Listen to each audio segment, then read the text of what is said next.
Sebuah serangan militer gabungan yang terkoordinasi dan belum pernah terjadi sebelumnya mengguncang seluruh kawasan Timur Tengah hari ini. Serangan itu menyebabkan kekalahan telak bagi pasukan pertahanan Israel atau IDF dan menewaskan ribuan tentaranya. Dunia terkejut. Para pemimpin internasional terpana dan peta kekuatan kawasan seolah bergeser dalam sekejap. Serangan mendadak ini dilancarkan oleh aliansi tak terduga yang melibatkan Iran, Hamas, Qatar, dan Yaman. Koalisi 4 negara dan kelompok bersenjata ini berhasil melumpuhkan sebagian besar infrastruktur militer strategis Israel hanya dalam hitungan jam. Banyak analis menyebutnya sebagai salah satu operasi militer paling berani dan terkoordinasi di abad ini. Segalanya dimulai beberapa saat sebelum fajar. Langit di atas Israel tiba-tiba berubah menjadi lautan cahaya ketika radar pertahanan mendeteksi gelombang besar misil balistik yang datang dari arah Iran. Misil-misil tersebut diyakini merupakan varian terbaru dari Shahab 3 dan Emad, dirancang khusus untuk menembus sistem pertahanan canggih seperti Iron Dome dan Arrow. Dalam beberapa detik, sistem pertahanan Israel kewalahan menghadapi jumlah dan kecepatan serangan yang datang bertubi-tubi. Ledakan dahsyat pertama terjadi di pangkalan udara Nevatim di kawasan Gurun Negev yang selama ini menjadi markas bagi skuadron jet tempur F-35 Israel. Pangkalan itu hancur total. Puluhan pesawat siluman meledak di hanggar, bahan bakar terbakar, dan kobaran api menjulang tinggi ke langit. Guncangannya terasa hingga puluhan kilometer jauhnya. Dalam hitungan menit, jaringan udara strategis Israel lumpuh. Belum sempat pasukan Israel bereaksi, serangan lain datang dari arah selatan dan utara.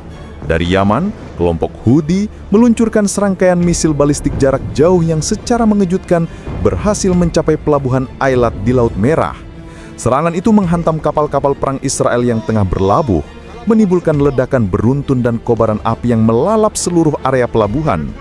Armada Angkatan Laut Israel lumpuh total. Beberapa kapal penghancur tenggelam, dan ratusan pelaut dinyatakan hilang.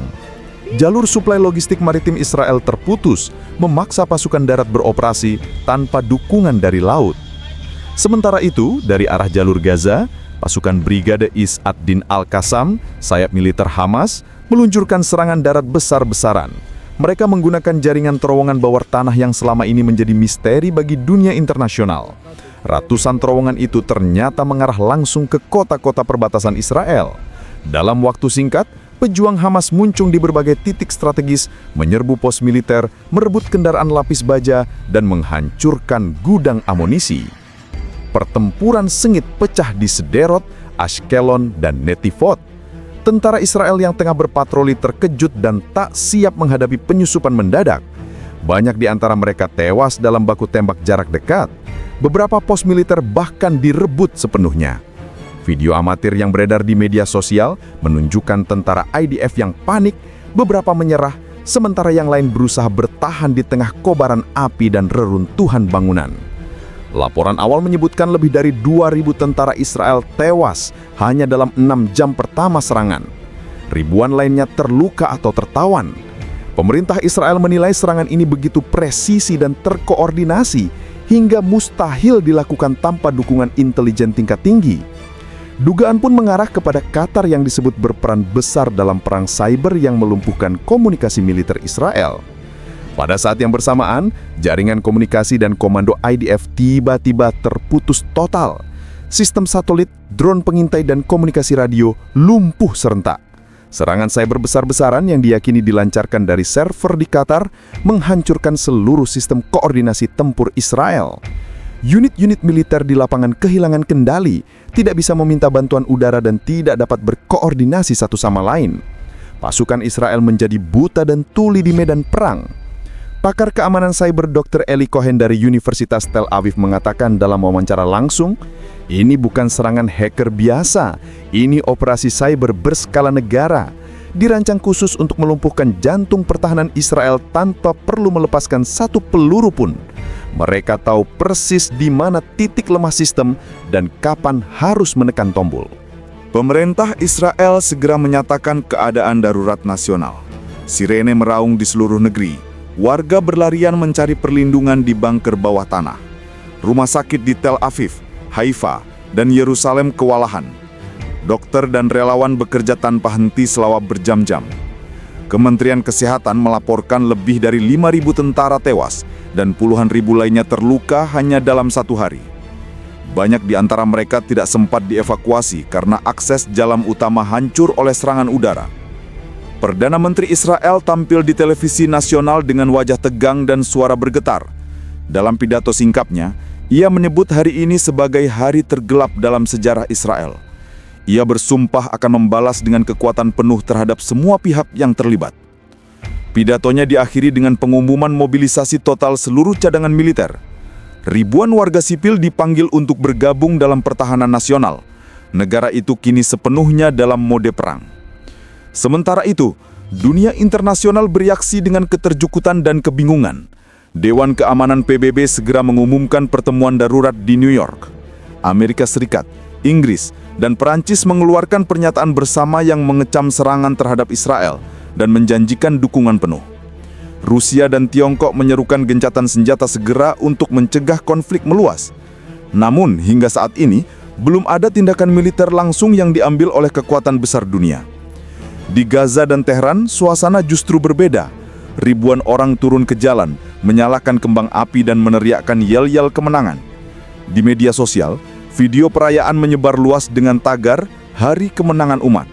Bagi sebagian kalangan di dunia Arab, serangan ini dianggap sebagai momen balasan atas puluhan tahun penderitaan rakyat Palestina.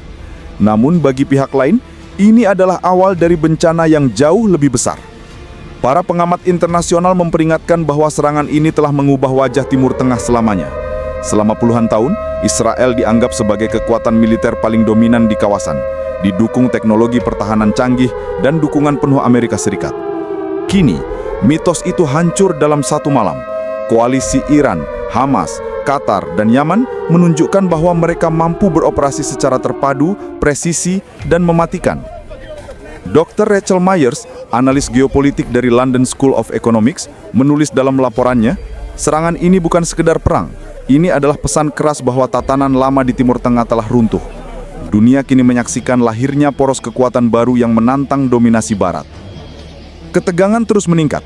Armada kapal induk Amerika Serikat dilaporkan bergerak ke Laut Tengah. Pesawat pembom strategis B-52 terlihat berangkat dari pangkalan di Qatar.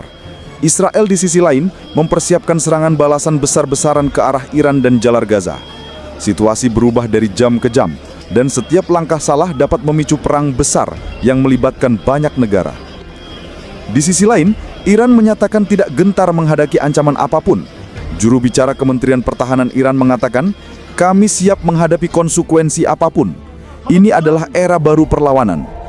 Ucapannya menggema di seluruh saluran berita dunia. Malam ini, langit di atas Israel masih menyala merah. Ledakan masih terdengar di beberapa wilayah. Suara sirene terus meraung dan warga masih bertahan di tempat perlindungan bawah tanah. Di Gaza, api masih membara di antara reruntuhan bangunan. Sementara di Tehran, bendera Palestina dan Iran berkibar berdampingan di jalan-jalan kota. Dunia menahan nafas. Para pemimpin global saling berkomunikasi mencoba mencegah perang besar pecah di kawasan yang sudah rapuh ini. Namun, kenyataannya semua pihak kini telah terseret dalam arus yang mungkin tak lagi bisa dihentikan. Hari ini Timur Tengah memasuki babak baru dalam sejarahnya. Babak yang ditulis dengan darah, api, dan kehancuran. Dan meski malam telah jatuh, belum ada tanda-tanda perang ini akan berhenti. Dunia kini hanya bisa menunggu dengan satu pertanyaan yang menggantung di udara. Apakah ini awal dari perang dunia berikutnya?